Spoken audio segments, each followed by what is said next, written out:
আজকে আলোচনা করব শর্ট ফিল্ম বইটা নিয়ে, যেটা লিখেছে লুৎফুল কায়সার। তো এটা হচ্ছে একটা ভৌতিক উপন্যাস।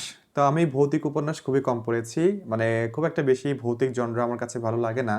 কিন্তু হরর মুভি ভালো লাগে আমার কাছে। তো মুভি দেখা হয়েছে অনেক আরকি। তো তারপরেও এই শর্ট ফিল্ম বইটা নিয়ে আমার কি ধরনের হচ্ছে হয়েছিল, মানে ফিলিংস হয়েছিল, এবং এই বইটা নিয়ে কি পর্যালোচনা করব সেটা নিয়ে আজকের ভিডিওটা। তো চলুন ভিডিওটা শুরু করা যাক। তো এই বইটার যে গল্পটা আছে সেটা সত্য ঘটনার উপর নির্মিত একটা শর্ট ফিল্মকে কেন্দ্র করে, এবং সেই শর্ট ফিল্মটা যখনই কেউ দেখে তখনই তারা খুবই ভয়ঙ্করভাবে মারা যায়। মানে যখনই তারা শর্ট ফিল্মটা দেখে তখনই তারা তাদের আশেপাশে একটা সুপার ন্যাচারাল পাওয়ারের অস্তিত্ব টের পায়, এবং সেই এসে হচ্ছে ওদেরকে মেরে ফেলে, মানে যারা মুভিটা দেখে। তো এরকম একটা ঘটনা নিয়ে এই বইটা লেখা, যেখানে রহস্য, থ্রিলার এবং ভৌতিক বিষয় তো অবশ্যই অ্যাড হয়ে গিয়েছে। তো এগুলো নিয়েই আর কি সবগুলো একসাথে মিশে একটা রহস্যকে দাঁড় করিয়েছে বইটার, যেটার বাদবাকি যে অংশটুকু আছে সেটা আমি আলোচনা করতে চাই না, কারণ ওটা হচ্ছে স্পয়লার। তো স্পয়লার টেনে আনলে এখানে এটার একটা মজাই নষ্ট হয়ে যাবে। তো যার কারণে আমি আর চাচ্ছি না যে সেখানে কোনো স্পয়লার অ্যাড করতে। তবে এইটুকু আমি বলতে চাই যে ঘটনা প্রবাহে এখানে দুজন চরিত্র অ্যাড হয়ে গিয়েছে। বাদবাকি আরও কিছু চরিত্র ছিল এখানে, তো সেগুলোকে আমি খুব ইম্পর্টেন্স দিচ্ছি না, কারণ ওরা অনেকগুলো চরিত্র। তো সেই ক্ষেত্রে আমি দুজন চরিত্রকে এখানে ইম্পর্টেন্স দিতে চাই। একজন হলো সাব ইন্সপেক্টর মারুফ, আরেকজন হলো সুপার ন্যাচারাল স্পেশালিস্ট নিহিলা।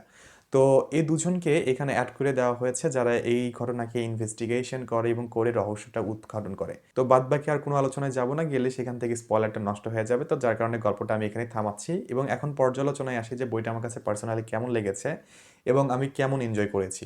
তো প্রথমে যদি আমি বইটা নিয়ে পর্যালোচনা করি, তো তাহলে আমি বইটার গল্পটা নিয়ে বলবো। তো গল্পটা আমার কাছে খুব এভারেজ মনে হয়েছে, কারণ এই ধরনের গল্প এর আগেও আমি দেখেছিলাম। গল্পটা সেম না হলেও গল্পের যে কনটেক্সট আছে বা প্লট আছে বা কনসেপ্ট বলেন, যেটাই বলেন, তো ওগুলোকে আমার সেম মনে হয়েছে। যেমন আহুটেই এই ধরনের ঘটনা অনেকেই হয়তোবা দেখে থাকবেন। আমার গল্প শুনে সেটা হয়তোবা আপনারা ইমাজিন করতে পারছিলেন হয়তোবা।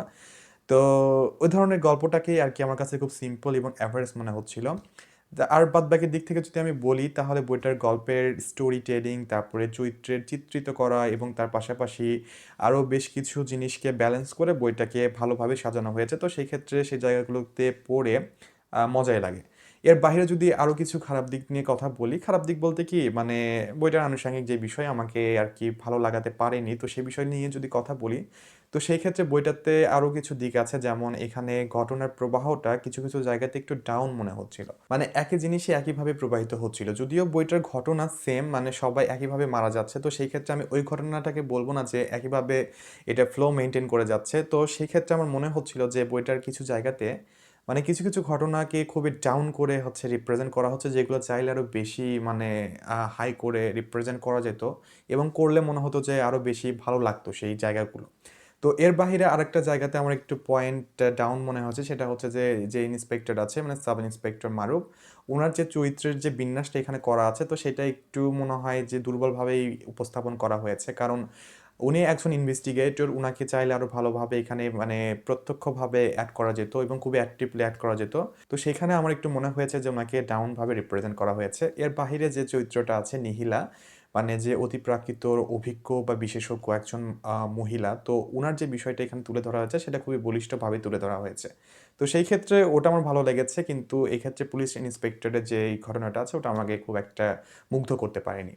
এবং তার বাহিরে এখানে আরেকটা চরিত্রকে অ্যাড করা হয়েছে, ফ্রেঞ্জিস্কা নামে একজন মেয়ে। যদি আমি ভুল না করে থাকি তাহলে নামটা এরকমই হবে, ফ্রেঞ্জিস্কা বা ফ্রেঞ্জিয়া, এরকম টাইপের কোনো একটা নাম হবে, আমি ভুলে গেছি।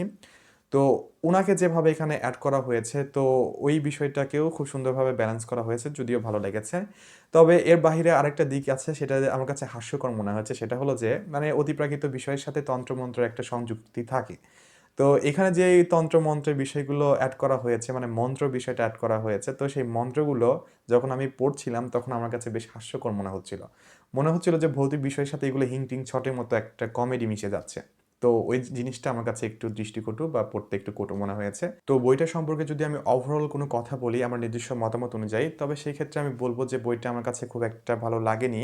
ফিলিংসটা একটু ডাউন হয়েছিল এবং স্টোরিটা খুবই অ্যাভারেজ মনে হয়েছে আমার ক্ষেত্রে।